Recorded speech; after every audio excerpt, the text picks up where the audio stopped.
Against the Gods Bab 2096, Kaisar Dewa yang Membenci Dunia. Pengendalian mutlak atas hidup dan mati memang dapat menghasilkan kesetiaan mutlak tertentu, komentar Yunce. Tetapi penguasa yang sukses tidak pernah menggunakan metode seperti itu. Karena metode seperti itu hanya akan menghasilkan kesetiaan yang dipaksakan, tetapi akan selamanya kehilangan kesetiaan sejati. Karena itu, wajah Yunce menunjukkan rasa ingin tahu, apa sebenarnya yang terjadi pada Shen Wuyange yang membuatnya, seorang kaisar dewa dari kerajaan dewa, begitu ekstrim. Meng Jianxi terkejut, heran karena Yunce tidak tahu. Dia kemudian menjelaskan secara rinci, nama asli kaisar dewa Wu Ming adalah Shen Wu Xihua. Meskipun dia berasal dari cabang sampingan garis keturunan Shen Wu, dia memiliki bakat jalan mendalam tertinggi dari generasi itu. Dikatakan bahwa di era itu, dia berada di urutan kedua setelah pedang abadi Hua Qingying. Ayah dewa pernah berkata bahwa, jika dia tidak hanya memiliki 7 poin ketuhanan, yang tidak dapat dibandingkan dengan pedang abadi yang memegang status dewi pada saat itu, dia pasti akan diakui sebagai salah satu dari 2 wanita paling luar biasa pada zaman itu. Penilaian ini pada zaman itu, tentu saja sangat tinggi. Bagaimanapun, kaisar dewa saat ini semuanya dikalahkan oleh pedang Hua Qingying saat itu. Justru karena bakat jalan mendalam Shen Wu Xihua yang sangat tinggi, dia secara alami dipilih sebagai permaisuri putra dewa. Meng Jianxi berhenti, merenung sejenak, dan kemudian berkata, nama anak dewa malam abadi pada waktu itu tampaknya adalah Shen Wu Xueyan. Aku tidak mengalami era itu, jadi sulit untuk mengetahui detailnya. Ayah dewa selalu enggan menyebutkan kerajaan dewa malam abadi. Aku hanya tahu, Shen Wu Xihua sangat mencintai Shen Wu Xueyan. Dia memberikan hampir semua sumber daya yang dimilikinya kepadanya. Dan saat itu, terobosan Shen Wu Xueyan di alam kepunahan ilahi mandek selama 5 jiazi, siklus 60 tahun. Selama 5 jiazi yang singkat ini, Kaisar Dewa Wu Ming, aku harus mengatakan Shen Wu Xihua, untuk menemukan kristal jurang heterogen yang dapat membantunya menerobos kemacetan ke alam kepunahan ilahi. Dia memasuki Laut Kabut 77 kali sendirian. Setiap kali dia kembali, dia dipenuhi luka, tetapi tanpa penyesalan apapun. Akhirnya, pada percobaannya yang ke-77, setelah sendirian memburu binatang jurang kepunahan ilahi dari alam yang sama dengan dirinya, dia menemukan kristal jurang heterogen yang paling dibutuhkan Shen Wu Xueyan dari mayatnya.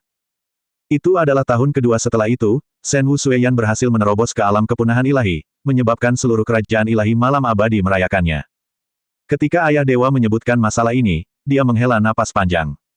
Meng Jianxi menirukan penampilan Meng Kongchan saat itu, mendesah pelan, lalu menceritakan kembali kata-katanya dengan nada yang sama, kegilaannya saat itu menggerakkan semua orang yang mengetahuinya. Kecuali Shen Wu Xueyan. Jadi, Shen Wu Xueyan yang saat itu adalah anak dewa, mengubah hatinya. Yunce sudah menebak gambaran umumnya. Ini bukan tentang perubahan hati, tetapi lebih pada kenyataan bahwa Shen Wu Xueyan tidak pernah mencintai Shen Wu Xihua, kata Meng Jianxi. Itu juga kata-kata asli yang diucapkan ayah dewa saat menyebutkannya. Dikatakan bahwa kurang dari 10 tahun setelah Shen Wu Xueyan berhasil menerobos ke alam kepunahan ilahi, dia mengumumkan bahwa dia akan menikah. Dan permaisuri yang akan dinikahi itu bukanlah Shen Wu Xihua. Yunce menyela, permaisuri anak dewa yang baru diumumkannya, menurutku, belum mencapai alam kepunahan ilahi, memiliki temperamen yang lembut dan mudah mengalah, bahkan mungkin sedikit pemalu dan pendiam, terbiasa mengandalkan orang lain. Meng Jianxi segera mengangguk, itu benar. Jadi, Saudara Yuan juga telah mendengar tentang apa yang terjadi saat itu. Tidak juga, kata Yunce. Dari uraianmu, sebelum Shen Wu Xueyan mencapai terobosan ke alam kepunahan ilahi, Shen Wu Xihua sudah bisa membunuh binatang buas jurang kepunahan ilahi dari alam yang sama. Demi kekasihnya, Shen Wu Xihua bisa memberikan segalanya, bisa menghadapi lautan kabut dan kematian demi dia, temperamennya bisa digambarkan sebagai tegas. Bahkan kejam. Dengan kata lain, Shen Wu Xihua jauh melampaui Shen Wu Xueyan dalam hal bakat, kultivasi, temperamen, kemauan, dan kemampuan untuk bertindak. Satu-satunya kelebihan Shen Wu Xueyan adalah kelahirannya dan poin ketuhanannya. Beberapa pria akan sangat berterima kasih atas hal ini, merasa puas dan bahagia, tetapi ada juga pria yang akan merasa tercekik dan tersesat. Terutama pria yang menduduki jabatan tinggi. Dan fakta bahwa dia memasuki Laut Kabut 77 kali untuknya, akhirnya membantunya mencapai status setengah dewa, sudah diketahui secara luas. Orang lain akan memujinya sebagai kisah yang indah, tetapi bagi Shen Wu Xueyan yang merupakan anak dewa, dia bisa sangat berterima kasih dan diam-diam bersumpah untuk tidak pernah mengkhianatinya, atau dia akan menganggapnya sebagai penghinaan dan menolaknya. Jelas, dia adalah yang terakhir. Oleh karena itu, permaisuri anak dewa yang baru dipilihnya pastilah kebalikan dari Shen Wu Xihua dalam setiap aspek, seseorang yang akan bergantung padanya dalam segala hal, seorang wanita yang akan membuatnya merasa protektif pada pandangan pertama.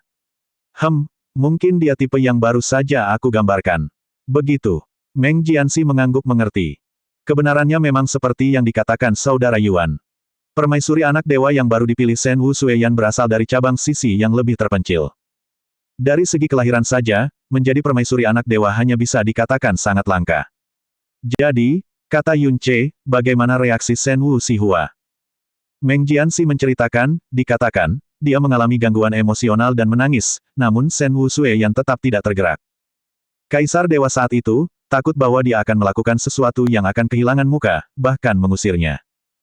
Setelah itu, Shen Wu Xihua bisa menerima masalah itu, dia tetap tergila-gila pada Shen Wu Sueyan seperti sebelumnya.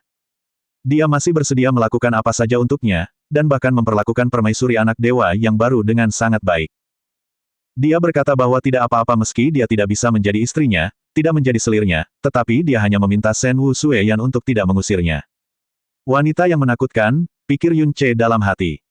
Tetapi segera, suara Lisu yang tidak dapat ditahan bergema di lautan jiwanya, bagi wanita, kamu adalah yang benar-benar menakutkan. Yun Ce terdiam sejenak. Shen Wu Sueyan juga tahu bahwa dia salah. Meskipun dia tidak menginginkan Shen Wu Xihua sebagai pendampingnya, namun dia memperlakukannya dengan jauh lebih baik. Selain itu, Shen Wu Xihua tidak pernah berubah, kegilaannya tampaknya tanpa cacat. Dalam arti tertentu, dia menjadi orang yang paling dipercaya oleh Shen Wu Sueyan dan Kaisar Dewa.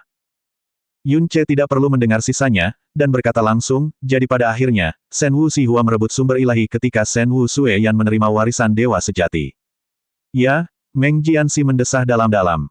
Pada saat itu, Shen Wu Xihua adalah pelindung paling kuat dan terpercaya di sisi Shen Wu Sueyan. Ketika dia menerima warisan dewa sejati, Shen Wu Xihua juga dipilih sebagai pelindung inti. Agaknya, di mata mereka, Shen Wu Xihua telah jatuh cinta pada Shen Wu Sueyan sejak kecil, dan dapat mengabaikan hidupnya berkali-kali demi dia, dan tidak menginginkan status apapun. Dia adalah orang di dunia ini yang paling tidak mungkin menyakiti atau mengkhianatinya. Yun Ce mencibir dalam hati, ketika kamu telah sangat menyakiti seseorang, kamu hanya bisa menerima kebencian mereka, tetapi tidak pernah menerima kebaikan mereka, entah itu benar atau salah. Mungkin tidak ada seorang pun di luar kerajaan ilahi malam abadi yang tahu apa yang sebenarnya terjadi selama upacara pewarisan itu. Hanya hasil akhirnya yang diketahui, Shen Wu Xihua merebut sumber ilahi dan artefak warisan, lalu secara paksa memasukkan sumber ilahi ke dalam dirinya sendiri. Ayah dewa menduga bahwa niat awalnya adalah untuk merusak upacara pewarisan Shen Wu Sueyan, membiarkan darahnya menjadi bayangan abadinya. Namun, sumber ilahi tidak merenggut nyawanya. Sebaliknya, ia tiba-tiba menyatu dengannya yang hanya memiliki 7 poin ketuhanan. Tetapi itu juga menyebabkan penurunan tajam dalam rentang hidupnya dan kehilangan penglihatannya secara permanen. Tidak lama kemudian, Shen Wu Xihua menjadi kaisar dewa, mengubah nama kerajaannya menjadi kerajaan ilahi malam abadi, dan mengubah namanya sendiri menjadi Shen Wu Yanyai. Meskipun sumber ilahi baru saja diwariskan dan masih jauh dari penggabungan sepenuhnya pada tahap awal, tidak ada seorang pun di kerajaan ilahi malam abadi yang dapat menekan Shen Wu Xihua pada saat itu. Bagaimanapun, itu adalah kekuatan dewa sejati. Saya membayangkan nasib Shen Wu Sueyan cukup menyedihkan. Kata Yun Ce, bukannya tanpa rasa simpati. Sangat menyedihkan, kata Meng Jianxi. Dikatakan bahwa kerabat langsung Shen Wu Sueyan terbunuh atau lumpuh. Dari segi hasilnya saja, lumpuh lebih buruk daripada kematian, karena selama pemerintahan Shen Wu Yanyai, dia menyatakan bahwa semua pria di kerajaan dewa malam abadi adalah budak rendahan. Tidak peduli posisi tinggi apa yang pernah mereka pegang, mereka tidak akan memiliki martabat setelah itu. Dan mereka bahkan tidak bisa melarikan diri. Selama mereka memiliki kultivasi alam kepunahan ilahi, mereka akan ditanamkan segel kematian malam abadi. Jika mereka berani melawan atau melarikan diri, mereka akan mengalami nasib yang lebih buruk daripada kematian. Dia pernah terluka hatinya sampai tercabik-cabik oleh seorang pria, jadi dia membenci semua pria di dunia. Dia pernah menggertakkan giginya dan menyembunyikan hatinya, dan pada akhirnya, dia memberikan pukulan fatal kepada orang yang paling mempercayainya. Karena itu, dia tidak pernah percaya pada kesetiaan. Temperamennya telah lama dipelintir oleh kebencian yang ekstrim. Dan dengan paksa menanggung kekuatan dewa sejati mungkin telah semakin memperparah kebenciannya. Ini membuat Kaisar Dewa Wuming dari kerajaan ilahi malam abadi ini menjadi keberadaan yang menakutkan dengan temperamen yang sangat kejam. Dari sudut pandang ini, tidak seperti kerajaan dewa lainnya, menjadi dewi kerajaan ilahi malam abadi ini jelas bukan hal yang beruntung. Yun Ce berpikir sejenak, lalu tiba-tiba bertanya, apakah menurutmu Shen Wu Sueyan mungkin masih hidup? Meng Jianxi merenung sejenak dan menjawab, ribuan tahun yang lalu, dikabarkan bahwa dia sudah mati, dan tulang-tulangnya hancur dan berserakan, tidak meninggalkan mayat yang utuh. Tapi, menurutku dia masih hidup. Konon katanya, semakin dalam cinta, semakin kuat pula kebencian. Jika Shen Wu Sueyan benar-benar mati, cinta atau kebencian Shen Wu Yanyi yang ekstrim tidak akan memiliki jangkar. Oleh karena itu, saya lebih cenderung percaya bahwa Shen Wu Yanyi tidak membunuhnya, tetapi malah memotong kemungkinannya untuk bunuh diri, mati-matian mempertahankan hidupnya, membuatnya hidup dengan baik, dan terus-menerus menyiksanya. Yun Ce mengangguk, sama seperti yang kupikirkan. Jadi, terkadang wanita bisa jauh lebih menakutkan daripada pria saat mereka kejam. Untuk sesaat, dia tidak bisa tidak memikirkan Hua Caili. Ekspresinya sedikit terhenti, dan dia melanjutkan, karena Shen Wu Yanyi sangat membenci pria, dia mungkin tidak akan mengambil banyak selir pria. Jadi, bagaimana warisan kerajaan ilahi malam abadi diwariskan? Hua Caili telah mengatakan bahwa menerima warisan dewa sejati membutuhkan poin ketuhanan yang cukup, dan setidaknya kultivasinya harus berada pada alam kepunahan ilahi, serta garis keturunan yang sesuai. Kecuali jika itu adalah 9 tubuh yang sangat indah. Meng Jianxi menjawab, Kaisar Dewa Wu Ming memang tidak pernah mengambil selir laki-laki, dan dia bahkan tidak mengizinkan pria manapun untuk mendekatinya. Adapun pewaris generasi ini, itu dicari secara ekstensif dari garis keturunan Shen Wu. Mantan Dewi Shen Wu King, ditemukan dari garis keturunan Shen Wu yang ortodoks, dengan 8 poin ketuhanan bawaan. Tak lama setelah dia lahir, dia langsung dibawa ke sisi Shen Wu Yanyi. Shen Wu King selalu berperilaku baik, pendiam, dan jarang muncul di depan umum. Namun kemudian, dia melanggar tabu besar Kaisar Dewa Wu Ming, dia memiliki hubungan rahasia dengan Pan Buang, mantan anak dewa dari kerajaan Dewa Kupu-Kupu Burung Hantu. Setelah itu, Shen Wu King dipenjara. Saat Shen Wu King dipenjara, Kaisar Dewa Wu Ming menemukan Dewi kedua, yang merupakan Dewi Malam Abadi saat ini, Shen Wuyi. Dikatakan bahwa Shen Wuyi berasal dari cabang garis keturunan Shen Wu yang sangat terpencil, tetapi mengenai cabang mana, secara spesifik masih belum ada informasi yang akurat. Setelah Shen Wuyi muncul, Kaisar Dewa Wu Ming segera mengumumkan penghapusan gelar Shen Wu King sebagai Dewi. Yun Ce berkata, untuk menghapus Shen Wu King dengan begitu tegas, tampaknya Shen Wuyi ini seharusnya memiliki 9 poin ketuhanan, setidaknya. Menurutku juga begitu. Setelah itu, baru tahun lalu, berita datang dari Kerajaan Dewa Malam Abadi, bahwa Shen Wu King dieksekusi karena melanggar tabu, dan algojonya adalah Dewi baru, Shen Wuyi. Berbicara tentang ini, Meng Jianxi tidak dapat menahan diri untuk tidak mendesah, Shen Wu King dan Pan Buang, 1 dewi dihapuskan, 1 anak dewa dihapuskan, 1 dieksekusi dengan kejam, dan 1 jatuh ke jurang keputusasaan dan terpaksa tenggelam dalam mimpi. Untungnya dia diusir oleh saudara Yuan. Mereka benar-benar sepasang kekasih yang bernasib buruk. Mengenai Shen Wuyi, apakah benar-benar tidak ada informasi lain?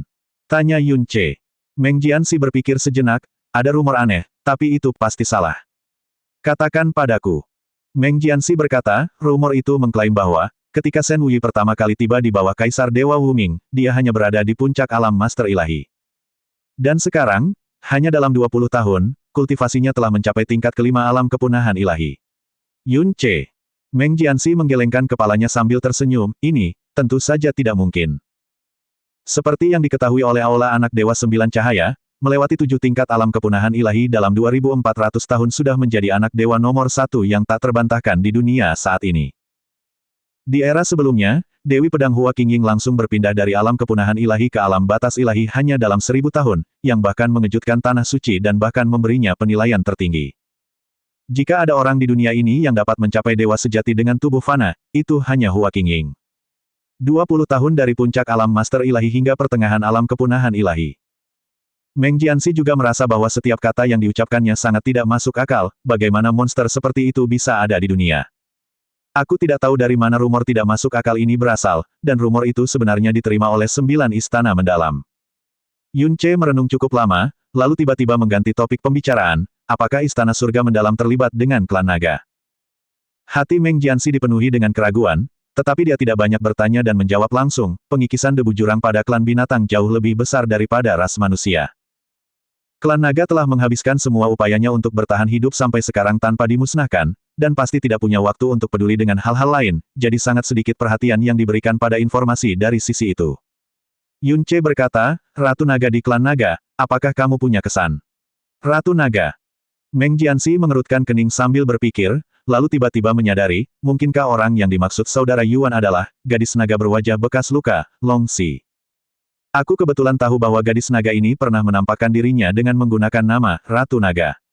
Gadis naga berwajah bekas luka. Yun Ce menundukkan pandangannya dan menarik napas sedikit.